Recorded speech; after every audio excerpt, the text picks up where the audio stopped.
It has been one heck of a crazy year, both on the eShop and this channel. And we'll get to my channel. Let's start with the eShop, since that's why most of you are probably here. As you guys know, I have a series on YouTube about 10 eShop games worth buying, where I take 10 of the most recent releases on Switch and I blab about them. I talk about how great they are and why you should buy them. In no particular order, of course, just, hey, here are some games. Now, at the end of the year, like right now, I look back at those lists, I break them all down, I pull the best ones, and I make a top 10 list of my personal favorite, best, in my opinion, but they are the best games of the year. And I actually do order them from 10 to 1, with 1 being the best. These videos are really fun for me because I not only get to take a look back at the eShop over the last year, but we all get to take a look back at my channel over the last year. Not only do we get to see how much the eShop has grown, we get to see how much this channel has grown. Fortunately, this year is going to be a lot less cringy than last year. I don't know if you guys remember, but I was the 10 eShop games worth buying. I don't know where the channel started. All I know is where we are now. And where we are now is about to hit 800,000 subscribers on the channel, which I still can't fathom. The channel passed 100 million total views across all my videos yesterday. We're hitting milestones, and it's all because of you guys. I don't know how this stupid little channel of some dumb Australian guy with long hair who foolishly named his channel after a genre of video game, and yet somehow we're here. And I can never say thank you enough, because I literally wouldn't be here at all in any way. For one last time this year, thank you. Until next year, and then I can start thanking you all over again. So, number 10 from episode 14, a game that I originally played on my Xbox, and then out of nowhere, moved over to the Nintendo Switch and blew everyone away, Hellblade. As the title would suggest, you find yourself in Helheim armed with only a blade, taking control of the warrior Senwa as she tries to save the soul of her dead lover Dillion. The story is mind-bending and messed with my head a lot. The visuals are gorgeous, but at times they're also really disturbing. I played most of this game on edge, worried, confused, and nervous. The voices inside Senwa's head definitely didn't help with that, as they constantly try to discourage her with whispers of negativity. And wearing headphones, it sounds like those voices are in your head, and it aims to make you feel like you're the one going crazy. The voices beg you to stop progressing through the world and turn back to where it's safe. The combat is brutal and uncompromising. You can block, dodge, and strike. You can be easily overwhelmed by enemies or taken down by the intense boss fights. And not only will those deaths hurt your video game pride, but they will also hurt Senwa. You see, this game is roughly an 8-hour single-player story-driven permadeath game. Every time you die, the rot works its way up Senwa's arm more and more. If you die too much, it'll reach her head, and then your game is done. For me, Hellblade is a piece of artwork come to life, with a brilliant story and rewarding combat. I am so happy that as of like 3 days ago, we know a sequel to this game is on the way. I highly doubt that game will manage to cram its way onto Switch, but I'm excited to play it on the new Xbox. Whatever they decided to call it now, it's getting way too confusing. Number 9 is from episode 16. It's a game that I otherwise might not have gotten into as much as I did if it wasn't for the fact that I had just came off of playing both Dragon Quest Builders and Minecraft, and I was looking to further fill my crafting needs. That's Forager. In Forager, you can craft your own tools and weapons, explore dungeons, and even help out NPCs. The most unique and honestly exciting addition to Forager is that the items you collect in the world can be sold for coins, and you use those coins to buy the tiles around you, forming new islands. You have no idea what's gonna pop up on those islands until you buy them, making the concept of grinding for more coins addictive. The dungeons are also a fun mix-up from the other crafting games I mentioned, and inside you'll discover new items, enemies, and even a cool boss battle at the end. And there is even more depth to this game, including skill points to unlock, as well as new things to craft as you gain experience. Since I made that video, Forager did get a physical release that you can now buy in places like GameStop, and I highly recommend it. Number 8 is also from episode 14, and it's a game that honestly would be in my top 3 on this list if it wasn't for the fact that I'd already played it and played it and played it on my Xbox, and by the time it came to Switch, I was just happy it was there. And that's Cuphead. The old school cartoon visuals get me every time I play it. The fact that they hand drew all of this is unbelievable, and I appreciate it so much. The 3-hour-long soundtrack of jazzy barbershop big band songs is a perfect complement to those visuals, and the game is so bloody difficult that it almost ruins it for me. But somehow, it makes it better. Again, Cuphead could be an easy number one, I'm sure, for many of you and myself, but looking back at my experiences this year on Switch, I had way more fun with these other games because they were just newer experiences for me. Speaking of, another game from episode 14, number 7 is a fast-paced sword slicing game. Katana Zero. The setting of the game is this great cyberpunk neo-noir style, and the visuals are incredibly pleasing to my eyeballs. Oh, and that's all backed by a kick-ass synthwave soundtrack. I love that at the start of each mission, before our katana-wielding assassin starts his killing rampage, he throws on a pair of headphones and boots up whatever awesome track is gonna be pumping throughout the chaos. In Katana Zero, you have no health bar. One hit will result in an instant death. That forces you to keep moving, and moving fast, deflecting bullets with a well-timed slash, sending them screaming back towards the enemy, or dodge the attack altogether with a roll and move in for the quick kill. Mercifully, the game features an ability to manipulate time, thanks to a drug called Chronos that your psychiatrist slash boss, I'm not really sure, administers between each mission. Speaking of those parts of the game, or any part of the game that has dialogue, it's done really interestingly. It's a real-time conversation system that you're able to interrupt if you just don't feel like talking to that person. Although if you do decide to engage, you'll be given a bunch of dialogue options. There are loads of hidden secrets and paths and way to kill the marks and the enemies in ways I didn't even find out about until after I finished the game.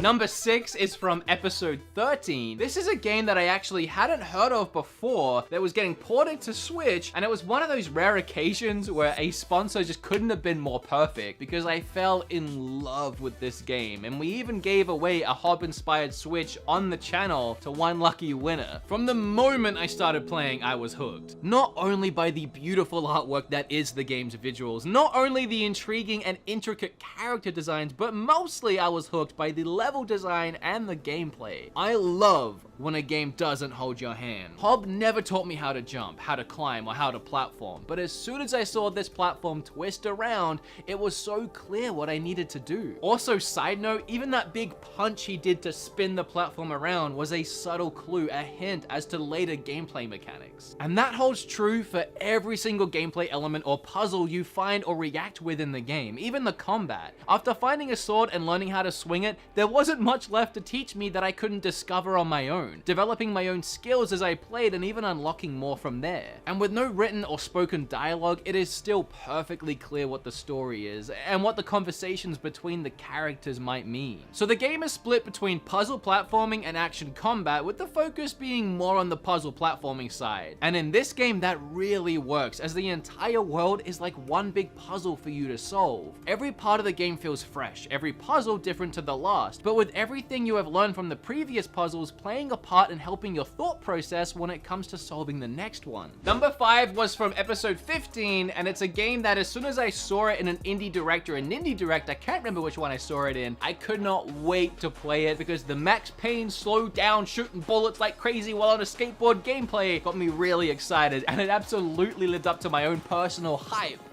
And that game is My Friend Pedro. In My Friend Pedro, you play as a masked assassin, armed with as many guns as he can carry, the ability to fire those guns while simultaneously hanging upside down, and a severe lack of knowledge on how physics actually work. But physics be damned, this is just straight up fun. Every level throws something new at you, new mechanics, whether it's a frying pan that you can kick right at an enemy's face and then pump that same frying pan full of bullets, ricocheting off of it and hitting every other enemy in the room, or jumping on a freaking skateboard and rocketing through levels while pumping shotgun rounds. Oh, and beyond the senseless violence, there actually is quite a bit of clever platforming and puzzle solving going on throughout the levels, with some of the later areas of the game becoming quite the brain teaser. Oh, and your friend is literally a banana. Number 4 is from episode 12, and this is one of those way too short indie games that I buy it and I sit down and I get addicted and I play it in one sitting, and I just wish there was more, and that is Donut County. Donut County is a very satisfying and perfectly stupid game. It's stupid in all of the right ways, and it will in so many ways remind you of a little game called Katamari. The first way being the very charming and cartoonish art style, which I absolutely adore, and the second way being the hilarious dialogue and brilliantly written story. Every conversation these characters have with each other is exactly how I talk to my group of friends. And the third and most obvious way this game will remind you of Katamari is is in the gameplay. In Donut County, you start with a very small hole in the ground which you can control either using the touchpad or the analog stick, and you start by sucking in small pieces of trash or tiny animals, and every time you eat something with your hole,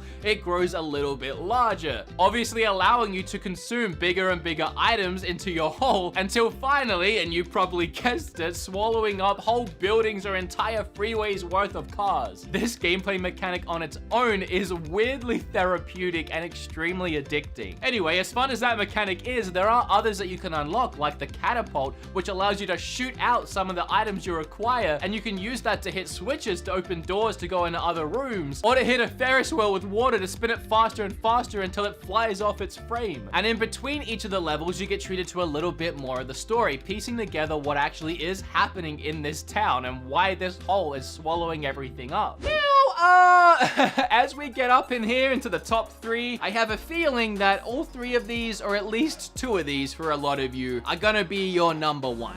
Some of y'all will get mad that one of them isn't Wargroove. So let's just all play nice and remember again that it's opinions. And I say this because number 3 is Untitled Goose Game. You are a silly goose that can honk, duck, flap, and most affectionately hold things in its beak. Or more accurately, steal things with its beak, hide them, and or taunt the humans with them, and that is the entire game. Screwing with people, annoying the heck out of them, and watching them try to deal with a goose that just won't leave them alone. It's such wholesome, hilarious fun. I honestly couldn't tell you how many 30-second clips I grabbed of this game using the Switch's capture button to then go and show Kim later, and both of us would be laughing at this stupid little goose. I think this might be the one actually where he goes to sit down. It's just so stupid because it looks like it's what a goose would do. Alright buddy, come here, you can join me for the end of the year. He's developed a habit. He'll be sleeping downstairs. This is the only time he does it. He'll come running upstairs screaming because he wants to be held. Kim thinks it's because he wants to be a star on YouTube. Maybe that's the case. Number 2 is from episode, the very last one I did. I'll be honest, while playing this one, I thought for sure this one would be number 1. I have a bad case of when I'm playing a game I really love, it's the best game I've ever played, and then once I finish it and reflect on it for a week, I'm like, yeah. Regardless, Tourist is my number 2 spot. This game came out of nowhere for me. The Tourist is a Switch exclusive that boasts a beautifully perfect blocky art style mixed with realistic lighting and world elements. With a huge focus on exploration and puzzles, Tourist is breathtaking from the very first island to the last. The first island has a small shop, some huts, and a dungeon where you discover your path to find other dungeons on islands scattered across the world. As you travel to each new location, you'll find rainy forests, beach parties, and a shopping island with stores that allow you to buy music, more travel pamphlets for new islands, an art gallery where you take photos for the creator based on hints and clues he gives you for what he wants to put in his gallery. And this island even has a little arcade with working arcade machines. The world design, the music and audio design, lighting and art design, and gameplay design are all a perfect 10 for me across the board. I was completely lost in the world of Tourist during my stay. The dungeons were so unique with puzzles that finally had me stumped for a while. I don't think that leaves number 1 as any surprise. A lot of you already know that I am a huge Zelda fan, but honestly, that nostalgia, that love for Zelda doesn't really even play into it here. I mean, it does a tiny bit, but the game hit number 1 on its own merits. I already loved Crypt of the Necrodancer, and it was in my top 10 last year. So throwing in a Zelda theme and releasing what ended up being a much better game than the first, well, it just secured Cadence of Hyrule as my number 1 for the year. Like, I don't think Nintendo themselves could have done an any better job at taking the Zelda franchise and developing a game in that universe that you played to music. Other than that one mechanic, this game felt like a brand new Zelda game. That's something that I never knew I wanted, a roguelike Zelda game. In fact, you can even turn off the playing to music side of this game and play the game like a roguelike Zelda Link to the Past. So every time you take a step, every time you pick up an item, every time you attack an enemy, it all has to be on the beat. Every enemy has their own distinct attack pattern, and even when you have a ton of enemies on the screen that would otherwise be very overwhelming in any other game, you can really move around this board like you're reading the Matrix and kill everything without taking a hit of damage. I must have watched that trailer for Cadence of Hyrule like 10 times, showing it to my friends, showing it to Kim, and then just showing it to myself again and again. There was something so hype about the way that trailer builds up, and then when the Zelda music kicks in. Not to mention, I finished that game several times trying to speedrun it to see what the best time. I did it on stream in under 3 hours. I just had so much fun playing that one. Okay, now, before you go anywhere, we get to rank my videos from best to worst, or at least my top video and then my worst video of the year, in the sense of what video had the most games in this list and then which one had the least. So episode 14 had 3 of my top games, those games being Cuphead, Hellblade, and Katana Zero. Number 15 had 2 of my top games, but one was the number 1 spot. It had Cadence of Hyrule, and it also had My Friend Pedro. And then number 17 was the only list to not get a single game in my top 10 for the year, but Risk of Rain 2 did come really close. I hope it's doing really well because it honestly does deserve it. And it has a physical now as well since I made my video. Cadence of Hyrule needs to get a physical. Yeah, don't you agree, buddy? Don't you agree, buddy?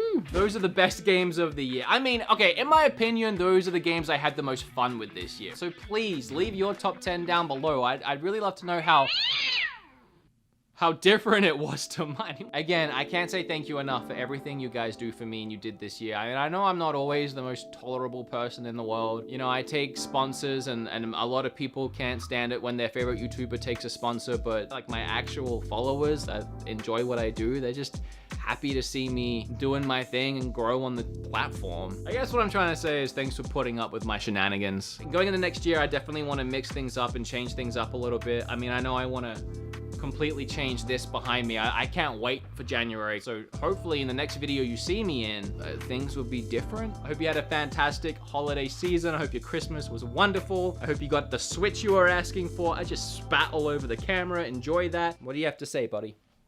Anything? Nothing? See you next year.